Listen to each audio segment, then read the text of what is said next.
All right, guys, welcome in. Welcome back to Above Ground World News Live. For all you guys that were following me today, you've seen some of the devastating floods going on. All them semis got flooded. Wrong thing. They were underwater.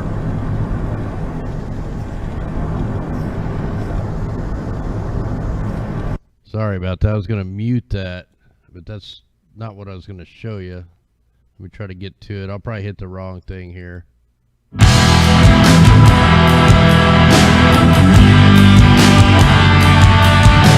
Show you during that live stream.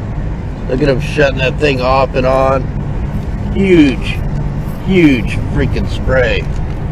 That's probably one of the thickest I've ever seen. There's the river. All right, yeah, a little tired tonight. Probably going to make a few mistakes, but here we go, man. It was a crazy day. I had to take 2-hour detours to get around these floods. There's so many roads that are flooded in Missouri, Iowa, Nebraska. It's insane. You know, and they want to open up the dams.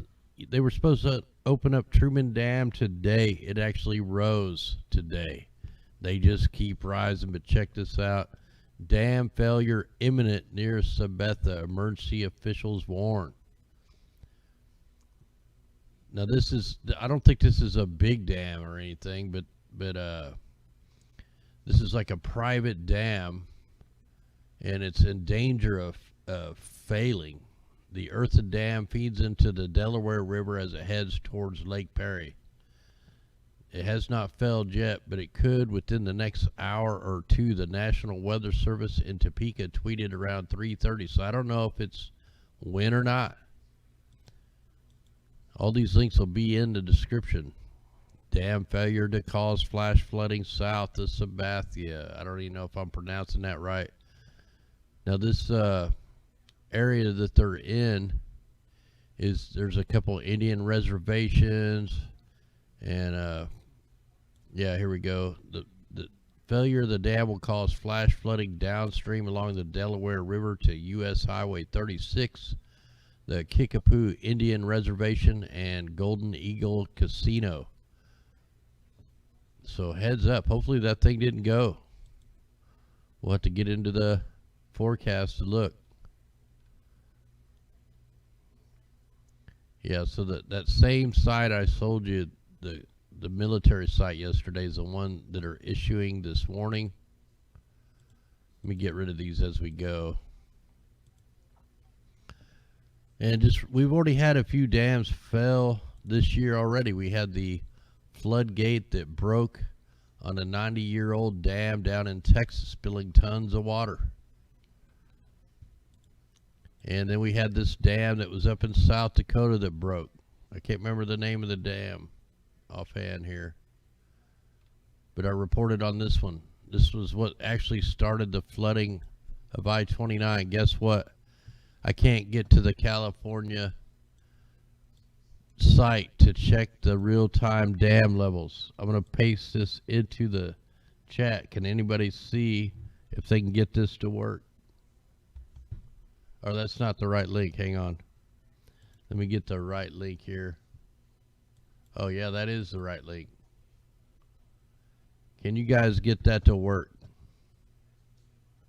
Well, I got a way around it. But I even went to they took the whole area down. Like, you can't get to look at their little 3D modeling real-time maps. They're hiding the Oroville Dam stuff. That is a freaking troublesome problem there. Here, we can even backspace it all the way to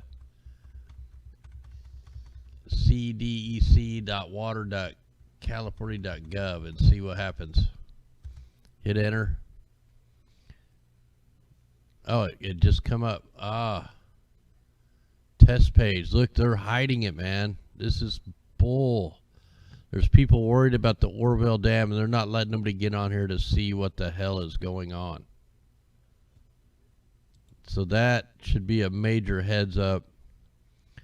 And then we also got this Gravis Point to releases up to 75,000 CFS this weekend. Where's the water going to go? The runoff into the upper Missouri River above Sioux City has remained high. Unfortunately, the rain continues to fall in places we don't need it.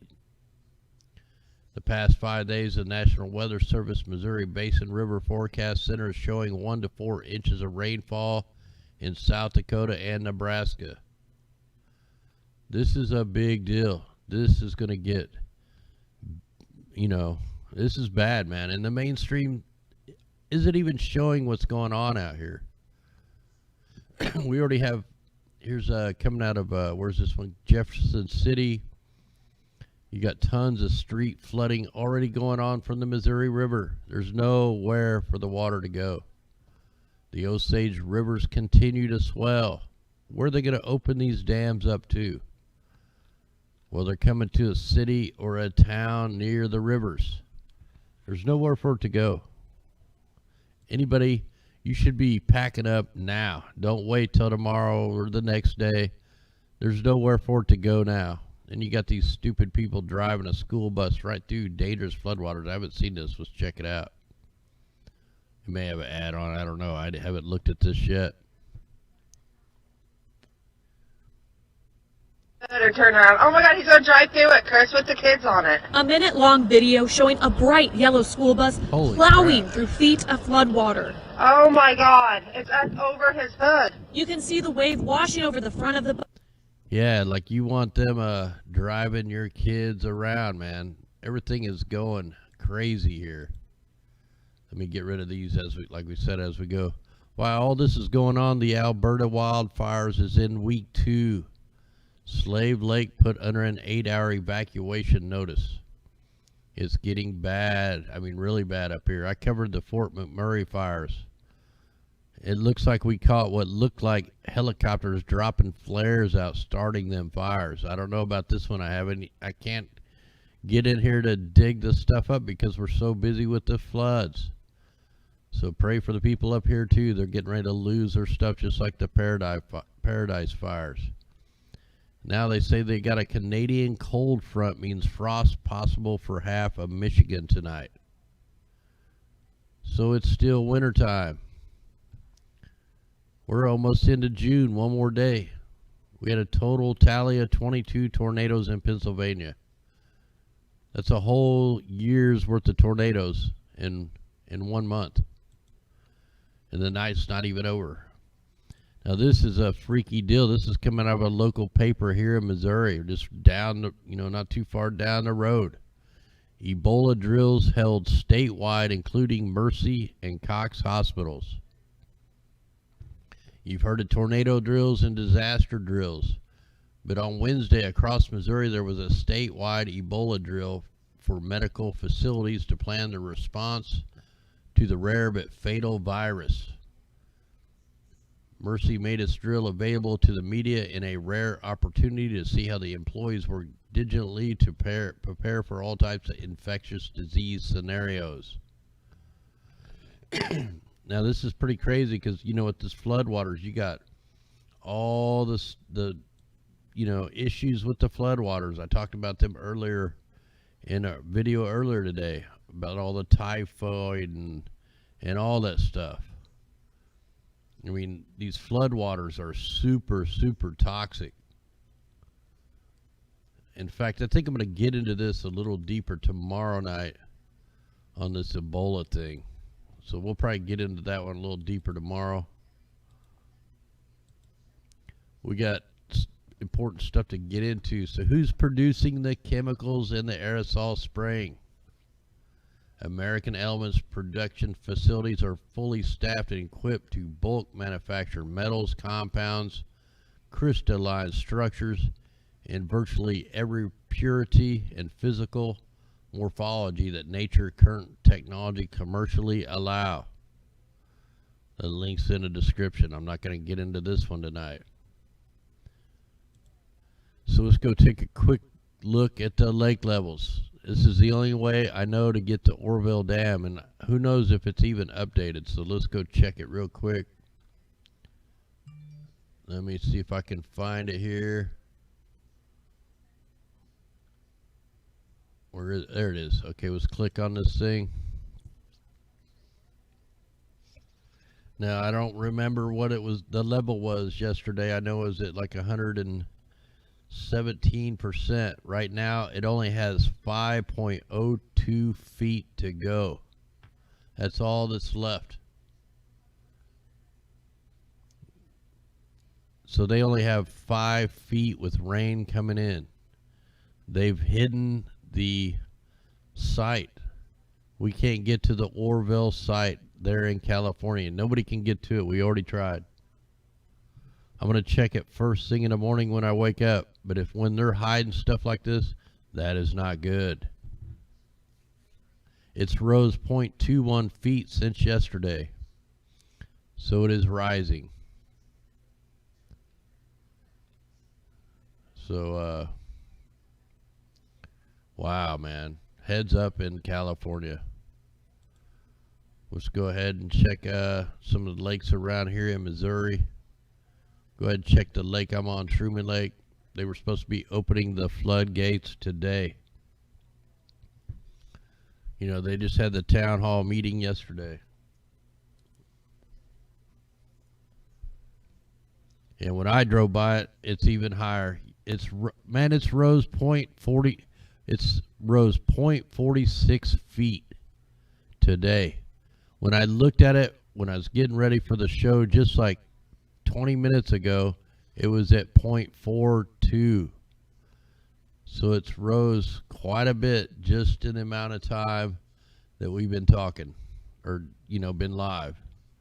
So insane stuff going on. Major alerts for downstream. Let's try the try Bagnell or Ozarks. We'll just try Lake of the Ozarks.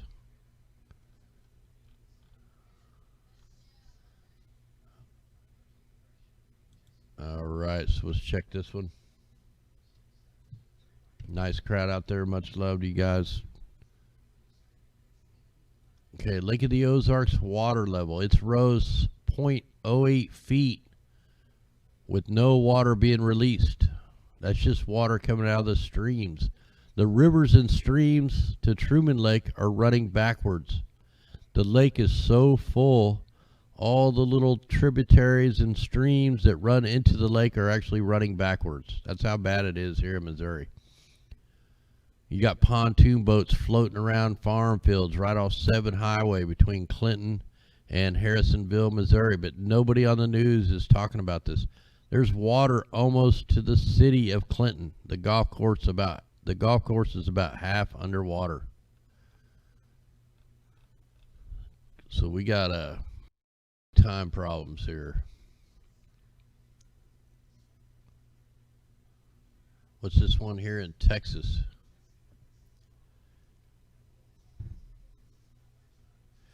It's only a matter of minutes, man. We're down to the last minute right now. Something could break tonight. So this one here is already full. It's completely full. It's over full. So full pool is 265.50.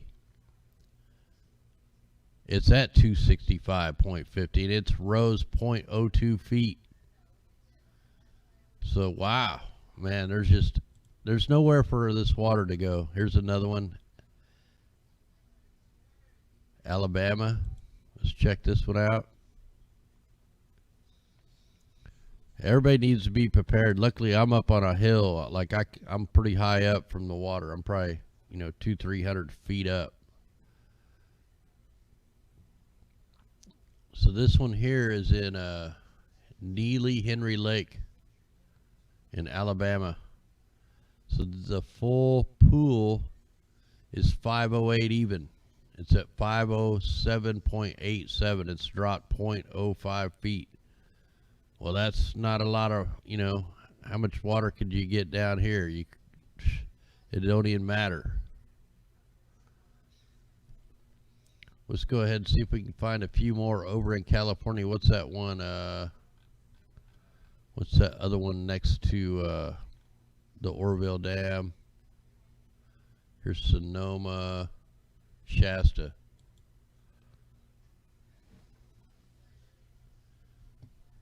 All right, so we're going to take a look at Lake Shasta.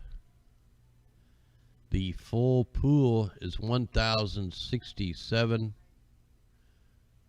It's at 1,064.26. It's rose 0.01 feet.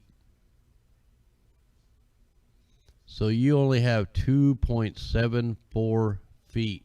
It's already above the historical records. It's the highest it's ever been right now. So mega alert in California, man. It's just like the back of the $50 bill, but it's not the Hoover Dam.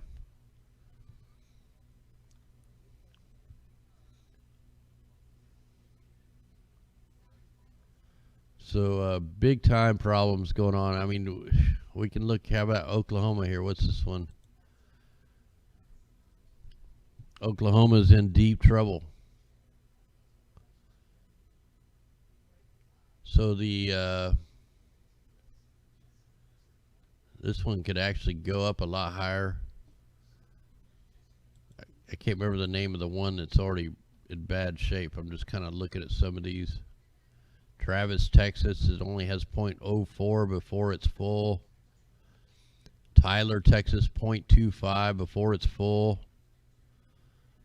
Tennessee, 0.14 before it's full. 0.08. Alabama. I mean, all our rivers, and we're not even looking at the rivers yet. This is just the lakes. So this is serious. I mean, I can't even express at any moment one of these could give. Like once one goes, it'll be a domino effect all the way downstream. It's going to end up in a town or city somewhere. It won't stop till it gets to the Gulf. So man, this is a big time deal, and the mainstream is not warning anybody, so we're putting out the warning right now. We got big time problems. Let's take a look at the moisture here. Let's go ahead and take this up 6 hours at a time. Where is the rain going? Well, right there, North Missouri, Iowa, Illinois, South Dakota, Michigan. Look, it's going to be raining right through the Missouri River corridor. Heavy rains up in South Dakota where the dam's already broke and the other one's getting ready to break. Heavy rain over in California. This is the next 42 hours. We're just going to keep on taking this up. It's not looking good whatsoever. And then you have a big target zone right there at the border of Oklahoma and Kansas where there are already mega floods. They're going to flood the whole state of Oklahoma out. They are a target. West Texas, East New Mexico, the whole mountains of California, Northern California. We have serious issues going on. Serious, man. And look, we're the big time here in the next 16 days worth of moisture. Look at that target right there, right over the center of Missouri, right here in Truman Lake. Right there over, all, southeastern Kansas. All that's got nowhere to go. Oklahoma's already full. So we got serious problems. Then you got to think about all the, toxicity of the water, all the sickness you can get just from the water. How about the nuclear facilities if they flood? All the farmlands are already flooded. So this is getting ready to break loose. And let me go ahead and get this where I can see this. Let's hit this, let it play, see where the aerosols were sprayed today. Oh, you know what I want to play? I want to play what we started to play last night. Hopefully I got it queued up. let's listen to a couple little clips. You know, people don't think that they're cloud seeding and stuff. I have one clip from Australia, and then we're going to go into a town hall meeting that happened in Arizona. So here we go. The Navy Warfare Development Command tested a new anti-ship missile defense system June 21st through 25th. Wrong clip. Pandora Fog consists of shipboard radar-absorbing carbon fiber clouds tested under a variety of at-sea conditions using assets from the U.S. Army, Navy, and Air Force. These man-made clouds are part of a layered defense and are residents in southern Tasmania are demanding to know why cloud seeding was conducted over the Derwent River catchment the day before the worst floods in 40 years. Cloud seeding is a technique used to increase rain. Hydro Tasmania has confirmed it flew a cloud seeding flight despite the weather warnings. Farmers believe the technique could have made the flooding worse. The Premier says a formal inquiry will be held into the effect and handling of the floods if it's necessary.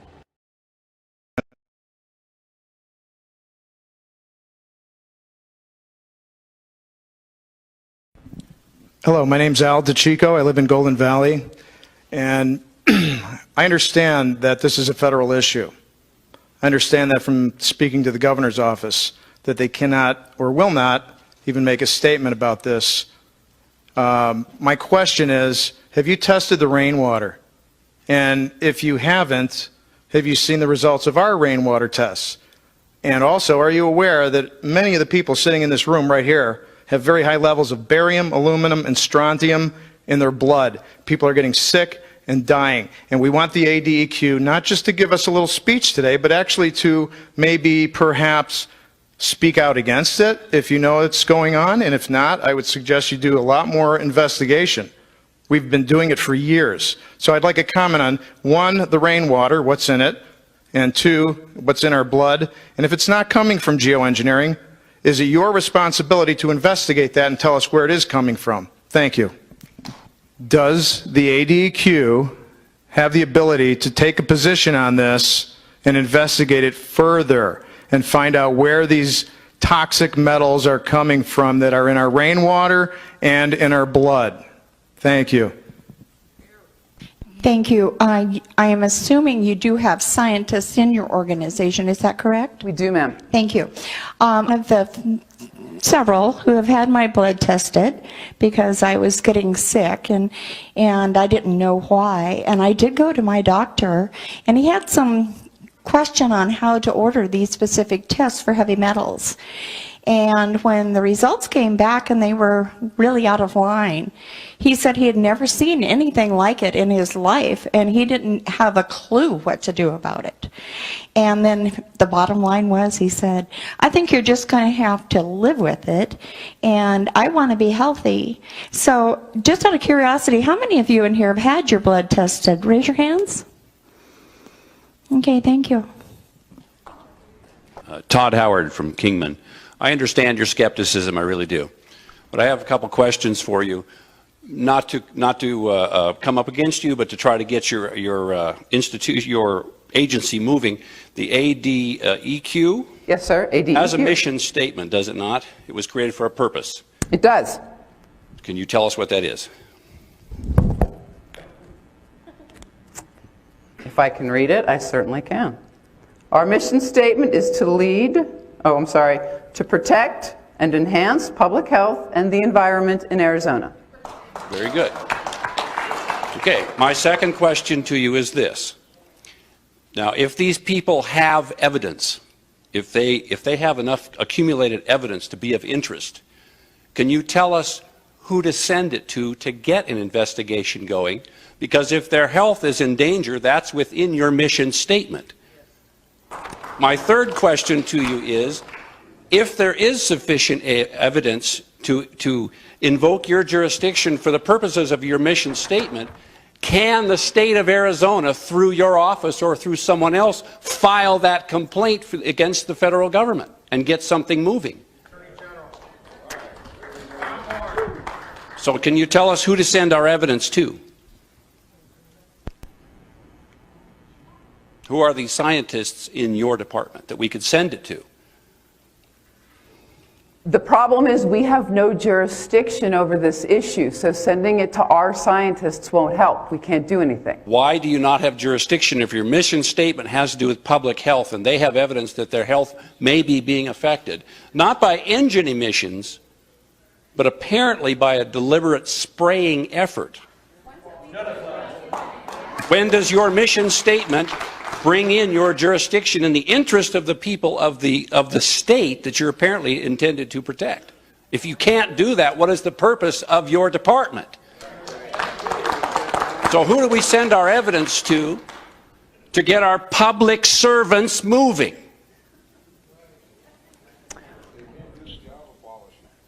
I appreciate you coming. I understand already, according to different newspapers, that pretty much you're here just to make some statement of jurisdiction. Even if you would admit that there is a problem coming from this type of environment, we're talking about the airplanes, you still couldn't do anything. I wish there was something like more, maybe some scientists, because I tell you something, I'm not even going to approach this from a point of view of geoengineering, weather modification. I'm not even talking about that.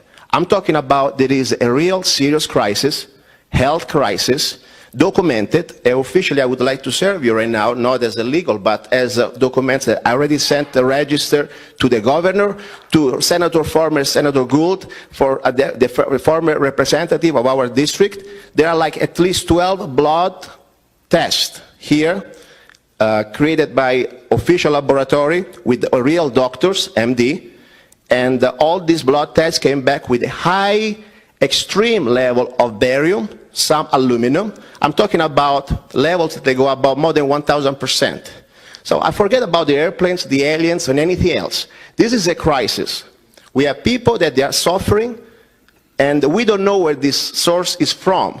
So there are a lot of things that I think is a state duty to investigate. I want to bring you here today officially, ma'am, this is for you. There are blood tests with names, some they're being blacked, but they are real blood tests that deserve attention. And it's your duty, moral and legal duty. You're on the record. Okay, first of all, my name is Deborah, and I'm from Mesa, Arizona. This is not emissions from an airplane. That's completely disinformation. It doesn't come from engines. This comes from spray nozzles that are retrofitted on airplanes. And I want to know, if you don't have any jurisdiction over the air quality, or over the air,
generator, when they know this comes from spray nozzle emissions from an airplane.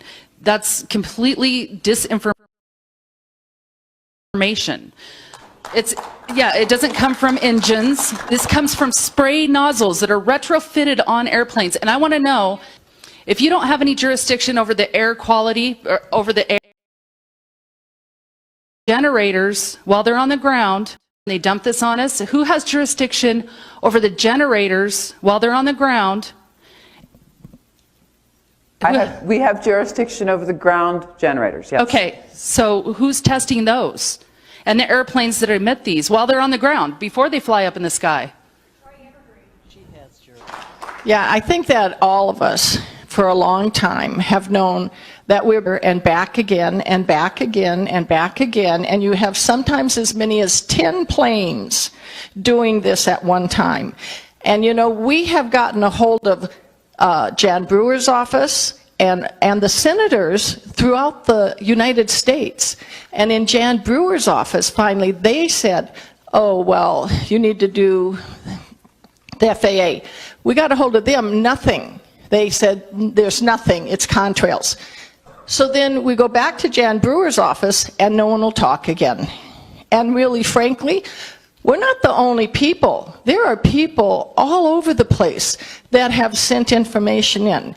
Now you're here and you're inadequate to be able to take care of this for us, but whoever can, anybody who's in a place of power, like Kelly Ward or you in your office, you need to really push this, because really, we are being sprayed like we're bugs, and it's really not okay.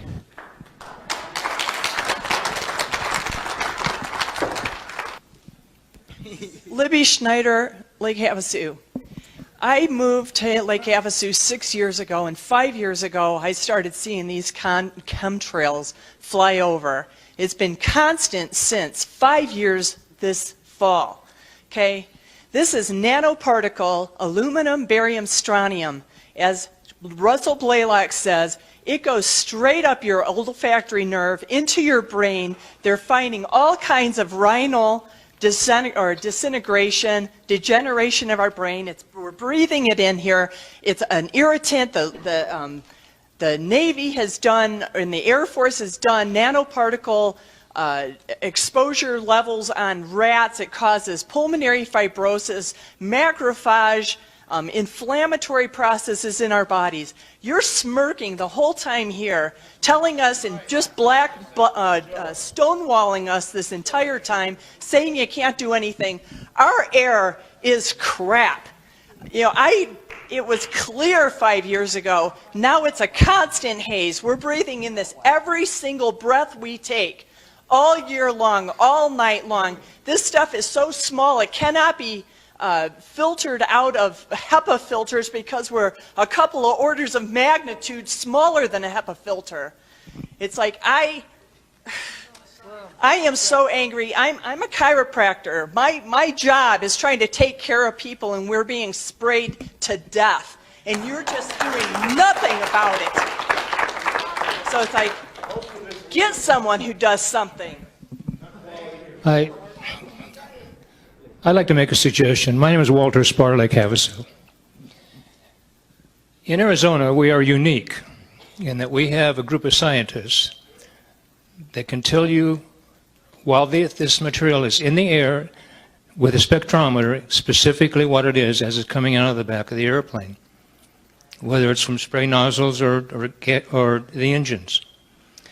It's the best in the world. They have all the equipment there. We're a community. People do favors for each other. They will do a favor for you and do a spectral analysis of that. Now, the next step is very significantly more difficult, because everybody knows the federal government is behind it, the federal government is doing it. I agree, you do not maintain subject matter jurisdiction over these kind of events with the federal government. The federal government does these things primarily under the guise of national security. I'm going to take you back a few years. When President Eisenhower left office, he said, beware of the military-industrial complex. Shortly after that, people started dying in San Francisco. Cancer. Cancer was an epidemic. Nobody realized cancer was communicable. Somebody sneezed next to you and you catch cancer. Really? The statutory time limit on when the government can keep secrets from the people is 35 years. 35 years later, it was revealed. They intentionally released radioactive material into the atmosphere specifically to count the death rate of people. It was done for a national security project. The project was, if an atomic bomb ever went off here, they wanted to find out what the fallout would do to all the people. The only thing, so all the people who died, I mean, after this was divulged, the people who were still alive were their family members, and they lost interest. I mean, over time, the government wins. They beat you through attrition. For the last 40 years, there has been a law in this country that very few people know about. And the law is going to sound stupid to you, but this honestly is the real law. If the President of the United States declares a state of national emergency, he and all of his people gain immunity.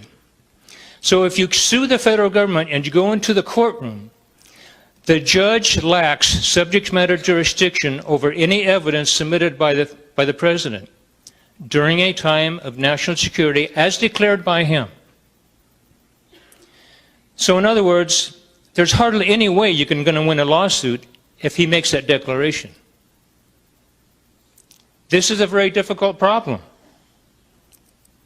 I litigated that issue for 20 years. And the Supreme Court agreed with that stupid decision.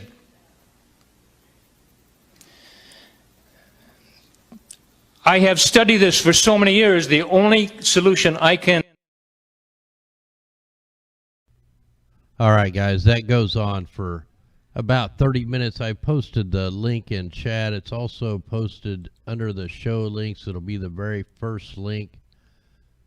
It's I had it posted over to the Above Ground World News site, so you can download it. I downloaded the video, and got a lot of new people in here. So we got one more little short clip of a video, and this one tells you exactly what's happening. It's not climate change. It's not global warming. Here, I'll let them speak it from their own mouth. Anyway, guys, much love. Thanks out there, Super Chat.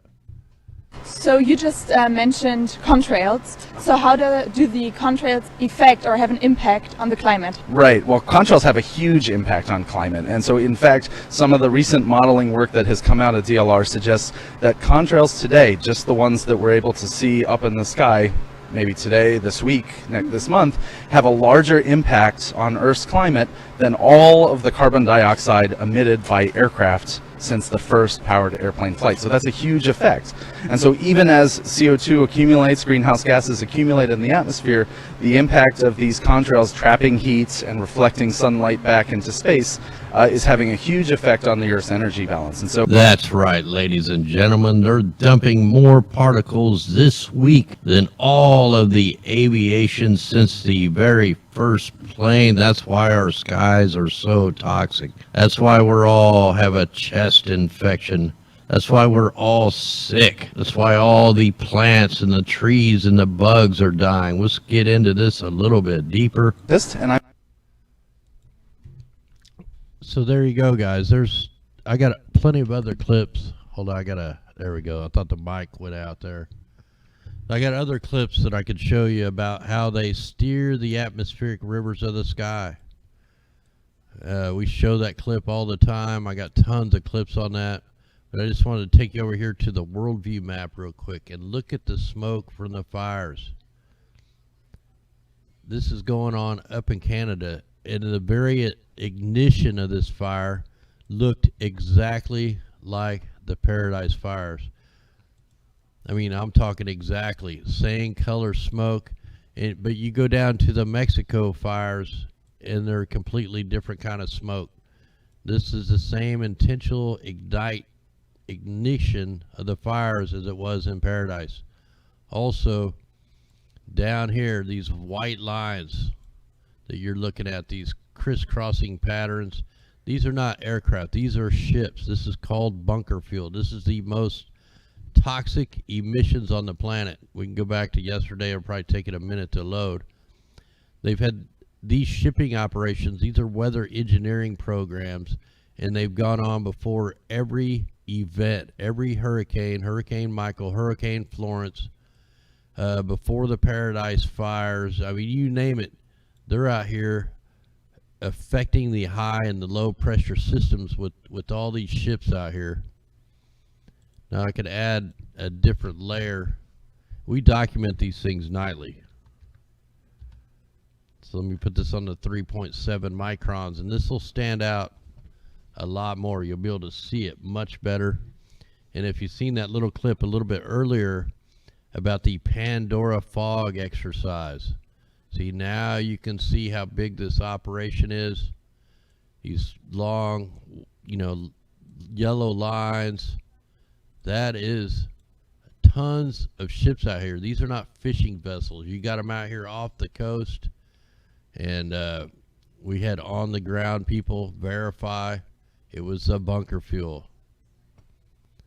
This is all part of the weather engineering programs. It's going on everywhere across the planet.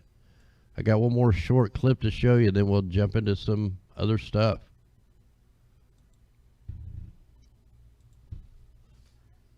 We're not using chemicals fired through rockets like other technologies use. We use a very gentle but powerful technology, launching electromagnetics into the atmosphere to modify the flow of the weather system over the ocean and drawing it into a target. So to try and keep it simple, we establish some kind of link with a weather system, and once we've seen through satellite meteorology that we have that link, we're able to draw that system in incrementally towards the target, such as in this case the Horn of Africa. Mahendra, you call this project the Global Rain Project. Why the Global Rain Project? Well, let me just step back. Ever since the beginning of civilization, mankind has diverted rivers on earth to wherever we wanted to practice agriculture. Now we look at the atmosphere. The oceanic, 90% of the rain, more than 90% of the rain falls on the ocean. True. It's only about less than 5% on earth. So the 90% that is above the oceans, these are fundamentally atmospheric rivers. And just the way we harvested rivers on earth, we should be harvesting now with new technology the rivers above the oceans and moving them to a target area. Now, why is it global? Global because climate is changing. We see the floods that are on, the droughts that are on. So weather is being modified by human activities and by natural phenomena. And today we have developed the technology, and I'm convinced that in 30 years we will be able to confront climate change with technology with which we can modify weather patterns. It's weather modification, because climate change has two elements. It gets hotter temperature and precipitation changes. So moisture patterns change. Now imagine when we get rain, temperature goes down. So when you think of climate change, which is hotter areas, and that's the challenge we have in sub-Saharan Africa, that it will get hotter. Many areas that produce crops will not be viable. So it is a global phenomena which requires global action.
Ah, man, forgot to unmute the mic again. Dang it. Sorry about that, guys. So what we're looking at is the atmospheric river. These are the rivers of the sky, the water vapor up in the troposphere, the ionosphere way up there. This is the rivers of the sky. They call this the blue gold, like the oil. The sound should be back on, guys. So it'll take it a second to catch up here. All right. So what I was talking about, sorry about that. They are steering this atmospheric river. There's an actual program going on right now over in Iran. There's a company called weathergenerators.net. It's down in the description. They've been running weather generators over Iran since 1998. Well, they turned them off on May 13th, and they got this new company, not really a new company, a couple years old. They have come in there for the next 30 days to run their weather program, and it's an ionospheric type electromagnetic steering of the atmospheric river. Well, guess what? Iran is 90% underwater. It snowed there a couple days ago, and they want people to watch what they're doing with this atmospheric river. Now, normally this atmospheric river flows right up into the Aleutian Islands like it is right now. But you see when these things turn, 90-degree angles, or it's being pulled right into the coast of California and Oregon, that is being manipulated. And also being pulled up here in the Gulf of Mexico. Usually this thing swirls like waves going across, but it's being pulled up. And all you need is a NEXRAD. A NEXRAD can steer these storms. Here's the guy that you heard there in that news clip. He offers tornado mitigation. This guy, look, he's showing the ship tracks down here in Australia. See, he's being kind of a smart ass here. He put the fires out down in Tasmania a couple months ago, back on the first 129. Within 10, 12 days, he had flooded out all of Tasmania. He put the fires out. He's holding the weather hostage. He wants $100 million to protect against floods, storms, fire threats. This guy is on the wrong side. He could actually go against the governments and probably get more money than trying to rip everybody off and try to play God. Now, we cover a lot of this stuff. So, yeah, see, there's ship tracks. This is the first time I've seen ship tracks down here off Australia. So they're dropping the bunker fuel. He knows what that is. He knows it's toxic. So crazy stuff, guys. Anyway, I'm going to go ahead and call this a show. I want to thank everybody for sharing this stuff out. I mean, without you guys, we wouldn't be growing. We wouldn't be reaching as many people as we are. I mean, we need more. We need a bunch of people to go to these town hall meetings. We need to raise a ruckus. But anyway, I want to thank everybody out there. Thanks to the mods and everybody and all that. Much love. We're going to hit a scene. We're going to hit the exit screen. I'll come join you in chat. All the links for everything in this show is in the description. And we will see you tomorrow night. Much love all. Be safe. Let's rise. We're going to rise and we'll play the fighting song. So here we go.